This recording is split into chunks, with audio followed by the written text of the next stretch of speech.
I feel like such a hacker. I feel like an old man ranting about technology being better in the day. I wasn't even around for this. It's working! Why can't we just have all computers be like this? Commodore 64 Ultimate. 42 years later, and we're here. Same, but new. What's new? Well, besides the snazzy packaging being almost a faithful recreation of the original, there's a lot more than meets the eye. All right, wow, okay, cool. So they've really sorted this out. We get a flag, a white flag. It's not a white flag of surrender. It's more like they're staking their claim. Welcome to your digital oasis. The sea is just there. Here we are. So there's a few versions of this out there that Commodore's releasing. This is the RGB, the Starlight version. And there's also the Founders Edition, which is like made with 24 karat plated gold keycaps. This one's a little bit more fun. We have the manual. This thing is sick. This looks pretty substantial. We also have some cool accessories here. HDMI, stickers. Oh, those actually look pretty sick. The very second, we'll talk about this one in a little bit. And power. And they have a bunch of adapters too, so I think we'll fish around in the box and get the right one there. Oh my god, the length. Wow. All right, so that's the packaging. So you're probably looking at this and thinking, what is this? For those of you who don't know, this is a whole brand spanking computer. Like this is it. This is the thing. There's a few ports here that we're gonna go over that allows it to connect to a bunch of stuff, both from the past as well as some modern stuff. Off the gate, here's the keyboard. They're using some form of a red switch, I believe. It's very linear, very similar to the original one is what I've kind of been reading online. A little bit of flex here, but that just might be from the translucent plastic they're using too. We know translucent plastics have different tolerances here. Some wonderful Commodore 64 badging here, power indicator. And it uses this thing called a bread bin design. For those of you who don't know, it's where you put bread in. A big part about Commodore's original design was it was supposed to blend in with, the home environment. Their previous machines seemed to be a little bit smaller, more cumbersome, like the PET, the VIC-20, but this kind of took on its own form. And part of that form factor was having expansion. So on the back, we have a few things, right? The original one had very similar ports. So we had the memory expansion for cartridges and RAM expansions back in the day. This one just does game expansions and program expansions. We've got stereo audio. We have the video out serials. That's an 8-pin video out. So that can connect to the old monitors back in the day that used to work with the old 82 versions of Commodore. We also have the serial port, so any of the old accessories, you can actually use it with this new one. We also have a cassette reader port, so you can put your cassette reader here, put the old cassettes from back in the day, and it will read it through that port. But then this user port, which was just a big configurable slot here, is now HDMI, Ethernet, and 2 USB-As. Bringing it to the side, you have your 2 game ports. So this is unchanged from the original. You can put in your original joysticks and controllers that would have gamed with the original Commodore 64. You have a multifunction power switch, so back in the day it was just an on-off. This allows you to do some fun things in between, and a power connector. On the back though, something that's really noticeable with the translucent is you actually have the signatures of a bunch of the Commodore founders and original team in the shape of the Commodore logo. Another addition to this though, hardware-wise, so this is using FPGA hardware emulation. This is hardware level, so its ability to work with a bunch of the old accessories is really cool. Its ability to be able to run a lot of the same programs, like almost all of them with pure compatibility, is fantastic.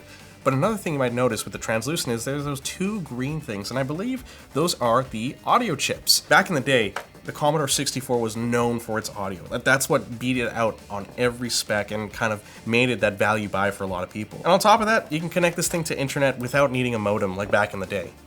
You can do it with the Ethernet port here or with Wi-Fi. So connect it to your home router and you're good to go. You're off to the races. And once we hook this thing up to the internet, we'll dive right into it. Just like we're gonna dive into our sponsor. MSI is entering their Evo era, and boy oh boy does it ever show in their new lineup of motherboards. The MSI X870E Max and Evo series motherboards aim to get the most out of your 9000 series Ryzen processors. They've added upgrades and updates to things like LAN connectivity, better cooling modules, and 64 megabytes BIOS ROM. Their overclocking engine can get you an extra 15% performance boost without compromising your iGPU, memory, or NVMe stability. Learn more about the 870E Evo and Max motherboards, or grab yours today with our link below. All right, let's turn this thing on. Okay, look at those colors. Wow, that's like full RGB. And for those of you who don't like RGB, we also have the original beige version, basic beige. This is kind of what it actually looked like back in the day. But I like this quite a bit. You can take a look and see all the colors that are coming through. The red function keys on here, with like a trans-clear and a translucent keyboard. The first Commodore 64 had mouse support, but not USB mouse support. This is brand new for the Ultimate. And so part of that is that you can use that in a bunch of apps like GOS, right, with the operating system for that. But if you want to have the more authentic retro experience, you can always just reset your system. And now you're in BASIC, which is their programming language that they've used forever. Well, with the flick of a switch, you can go into the UI menu actually here. Remember that cassette that came with it, the very second? It's a play off of the very first. It was a demo cassette that came with the original Commodore 64. And this isn't an actual cassette. No, this is a USB stick with a bunch of demos and different programs. We're gonna put that in right now. Okay, it's loading up. And you're gonna hear it. You can hear the thing. It's beeping. No mouse support for this right now. I tried it with the mouse, didn't seem to work, but yeah, doing WASD. There's other Paint apps, but I think we can use this for now. Check it out. It's like MS Paint, but not. It's GOS Paint. I guess I can't really type full words because WASD is being used to control the mouse. And just like modern day systems, it comes with system error messages. So that was GOS. Kind of gave you that productivity element part of this too. I think that and other software that was available. But before we dive into anything else, the manual, and this is honestly probably one of my favorite parts about this. Pretty much almost one-to-one in terms of its design. I'm learning full stack right now. People tell me Python's the way to start, right? Learn Ruby on Rails. And I'm gonna counter and say, basic. And that's exactly what I can learn here. This is really cool and I can't wait to actually spend some time learning through this. This seems to be really fleshed out. There's like a lot of depth of information too. It executes on the whole thing of this is all you need besides community to get started on the Commodore 64 Ultimate. Let's get back to the very second for a second. Part of what's exciting today is that we're actually one of the first to have our hands on an updated version of this USB cassette. What's cool and new about it is that it's coming preloaded with a bunch of discs. It runs smoother. Some of those discs that are inserted include GeoPaint and GeoWrite, which are pretty cool productivity software.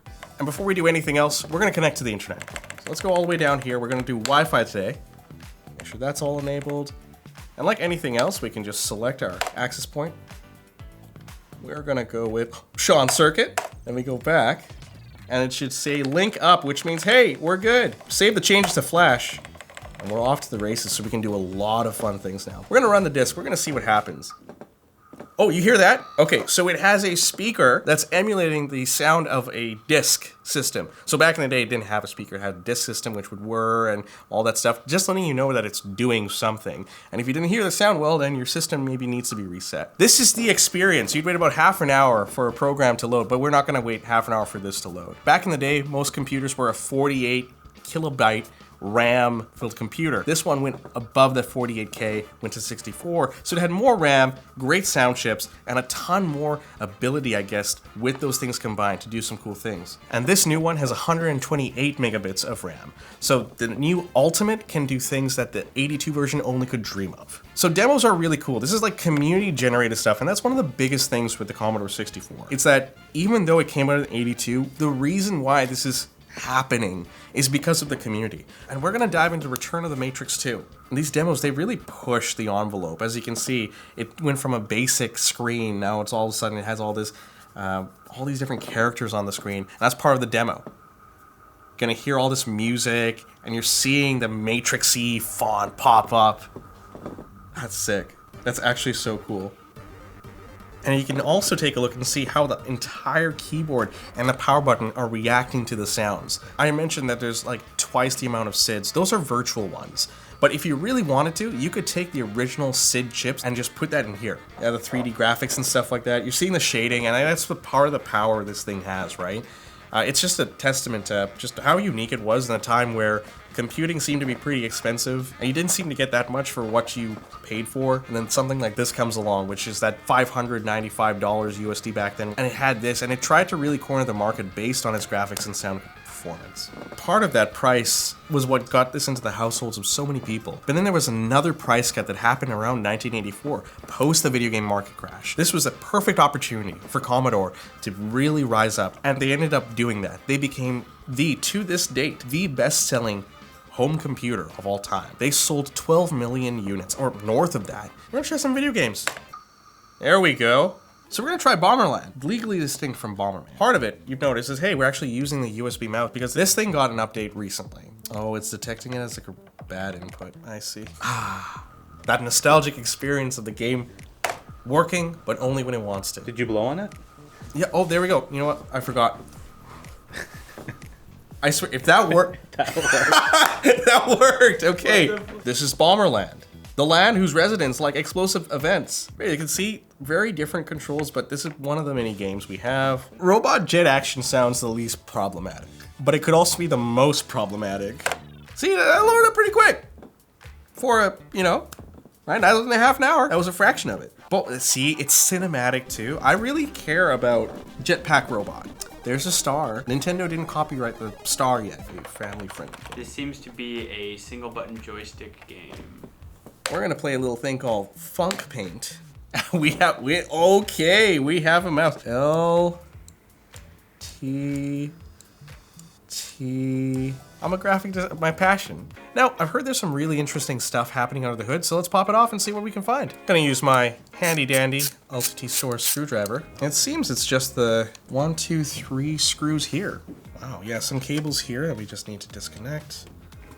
Perfect. Oh wow, yeah, so this is where we can put the SID chips. This is the main board here. Yeah, that's the speaker where we're hearing the emulated sounds from. You have a USB for the keyboard. You have the micro SD port here. So it seems like there's quite a bit of expansion here, and you can see the signatures here as well. I should know about all of them, but Gideon especially I know the most about because he had worked on physical hardware projects for reviving the Commodore 64, and that keyboard that we see here is, I believe, a direct translation of hardware he was working on. Down to its bones is just how much community support this thing has. Yeah, something you want to notice here too is besides the signatures and just the interactability you could have with this, the labeling. I figured out if I could lock and unlock the SID chip here, where different chipsets could go, what the FPGA board actually contains. It seems like there's quite a bit of educational potential here if someone was just to crack this open and take a look at it. I fall in love with it. I'm probably gonna take this home, but if you want one of your own, you can find it at Commodore.net. They have a store full of merch, as well as these machines available for sale, starting at $325, all the way up to $550 for the Founders Edition. If retro computing is your thing, you can check out Ploop's coverage of the Retro 98, right here, over here. Just check it out. It's a really cool beige case, you know, it's retro, but it's modern, like this.